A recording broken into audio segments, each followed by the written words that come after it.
So here's a listing of the maple syrup grades. As you can see, the top one says gold, and I was calling it clear. So golden, amber, dark, very dark. When it says gold and it says a delicate taste, I call that a hint. It's got a hint of maple in it, if you'd like. The ambers are very interesting. I can tell the difference between amber as it gets, I'm going to say, tastier. It's almost like a wine connoisseur, which I'm not, but I can certainly tell the difference. My wife and I like the dark. My wife and I like the very dark. We like to get, I'm going to say, 10W30, hit over the head with the taste. Again, it's simply a personal preference. And again, we're going to have maybe 15 or 16 draws. The colors do change that drastically. You'll have to see. We put them in little 4-ounce jars, whatever, and you'll see the difference as the days go by. Over here, we have a chart of maple syrup, and I don't know if you can see, it says maple syrup and corn syrup, honey, brown sugar, and white sugar. If you take a look at what's there, manganese. What is it, a quarter cup of manganese will give you 95% of your daily mean. I make sure I get all my manganese. There's no problem about that. But if you take a look at the other, for the corn syrup and honey, like maple syrup has just a lot of value to it. And of course you get down to the end of white sugar and you're, I hate to say that, brain dead if you eat the white sugar. It's just, white sugar is in everything, it's insidious. So top line here again, sorry if you see it, is riboflavin. That's the next most as 30% to 35, 37%. So that's good fun. Like I said, I always make sure I get my manganese. I probably get 4 or 5 days worth every morning. And good. So that's basically what we're doing. Everything. So I just wanted to show you the float. At the moment, the float is not, there's no sap coming in, so the float, oh, there's a little bit coming in. If I press that, you can see. So what's happening is that the sap in the middle there is depleting, and the float is saying I want more. I think I just steamed up the top. So we'll go around to the front again, and as you can see here, we have reached our limit. And the water is coming over the top of the barrel, so that's why we have this overflow piece. We have lots of hot water for cleaning and lots of hot water buckets for security. Take one last look at the see where we are with the gauge. I'll tell you, it takes forever to get to 0. However, and then less time to get to 7. Good fun. Looking at this, the watch pot never boils, but we're getting there. We're getting there. Here's a little gadget that Al got. You can see that shows, the blue shows how much sap we have in the upper tank, which means that we hopefully don't have to walk up that ladder anymore.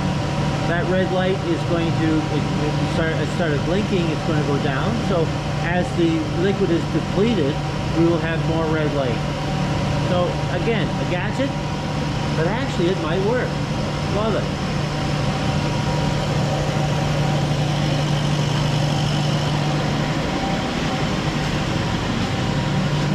Pretty day out there still. Pretty day.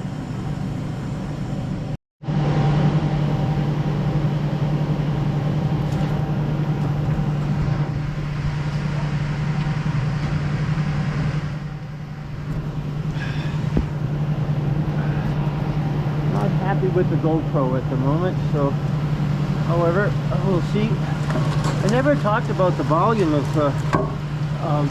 sap. We have to have 40 liters of sap to get 1 liter of maple syrup. So if we get 100 liters of syrup after a day, that's 4,000 liters of liquid that we boiled off. That's a pretty awesome number. Chippy was out here a few seconds ago. Nice to see him up. Goes on top.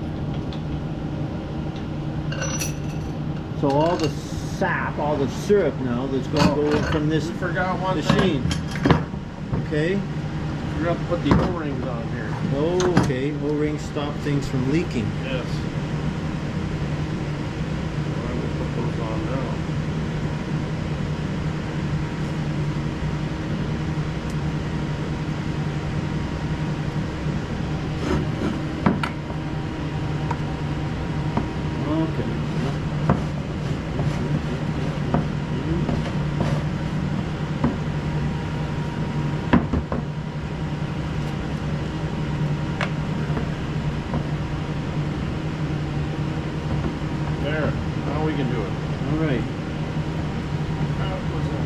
Put it in the cylinder,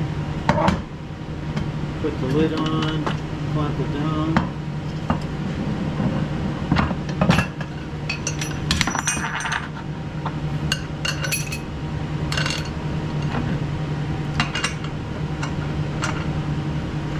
So I'm going to stop this. I've got to go in the other and take a look at the wood situation, but that's good. When you get back, it'll all be set up.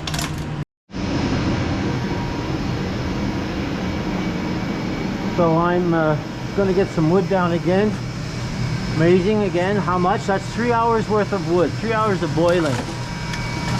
3 hours of boiling, by the way, and we're at 0 on the thermometer. So we'll probably take it off early. We won't wait till 7. Al's got a finishing pan already, and we'll finish it off just to make sure for the first batch, to make sure we're fine. I saw Chippy earlier on today, so Chippy's out and about, loves the spring. Okay, we're good. We're good. We're good. You can hear Al pumping up. You can see that line, the black line is sagged because sap is going up into the gravity tank. You can see this blue, actually blue line was about here, so he's already put in 6 or 7 inches. And that's, you can see a light change a bit, and there the red becomes blue as more is filled up top. Going back to here, looks like we're at a good, maybe at a 1, maybe 1.5. Pretty exciting. Again, it's so much fun to do this. We've got all the buckets full of water. I forgot a few of them. That's done. That's done. We'll turn this off. So again, you can see the waterfall. Water's coming nicely. It's the sap coming nicely. It's warm, getting rid of some of the water. The water out of the sap is going to get the evaporator. What's happening now is, let's fill that up shortly. I'm going around into the pump. So we just finished the pump. So notice the green light, that shows that's good. Blue light is how much it's filled up top. So Al has gone down to the lower section. Remember, I think I showed you a while ago, there's a pump down there, a tank down there that's got 600 gallons. So if you can see this green thing, this green line is actually the air line down to the other pump, the other tank. And what's happening is the other tank is full. So it's having a little trouble here adjusting to get this stuff out of here. So this orange line is the line that the sap will come up from down at the bottom tank. So there's air, and then there's a line with the liquid. So Al's going to take, I guess, 5/6 of what is down there and fill this tank, which was totally empty. And then we can, again, we've got sap still outside in one of the tanks, so we have a lot of sap still around. And remember, 40 to 1, 40 to 1. So I got some buckets outside again here. You know, you take a look at that bucket here. I have to get 40 buckets in order to get 1 bucket of syrup. So that's a lot of liquid, and we still have a lot of liquid. So this would indicate I have to fill them up. Yeah, got 6-ish or whatever. No, all right, we'll do that. I'll fill it up, get my coat on, because if I don't get my coat on, I burn. Alright, here we are. Getting close to 7, right? So we may pour off 2 buckets just to be safe. We'll pour that off in a second. So I just turned the fans off. I'm gonna put this on. I'll put this in. Show you what it's like. Oh. Yeah, I'm gonna go down. Okay. My left arm is boiling at the moment. I need something better protection after. Oh, okay. A couple more. A couple more. Put that on. Oh. There we'll go. Turn these back on.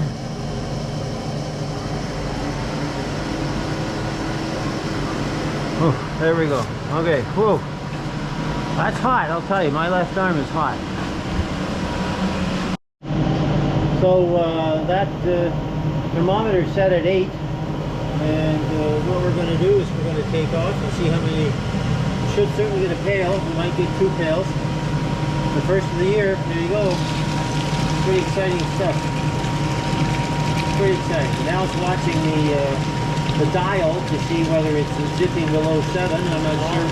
8.5. It's 8.5, so 7 moving. We may get 2 pails out of this. 9. 8, that's good. We'll take a full pail and we'll see. Okay. So the full pail, then we'll take a look at the dial and see what that dial does. If it stays up there, we take some more off, but it usually will go back to 7 and we'll start the process again.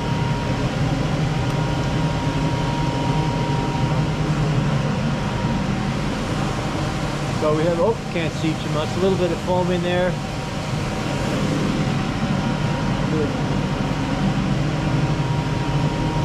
Liquid gold, pretty cool stuff. So Al's going to take this bucket over to the finishing pan. I'll follow his butt, show you where I am. We're going to take a look at the dial. You can see the dial is slipping down, so that means that the syrup that we took out is being replaced by sap. So the syrup we took out was 7.5, 8, and now the sap that's coming to fill its place is 7 or 6.5 or even 5. So that's a natural process. We like that.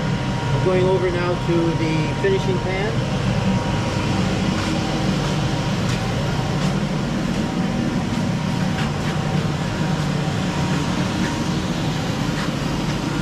So what Al's going to do here, he's put in a hygrometer, checks the density.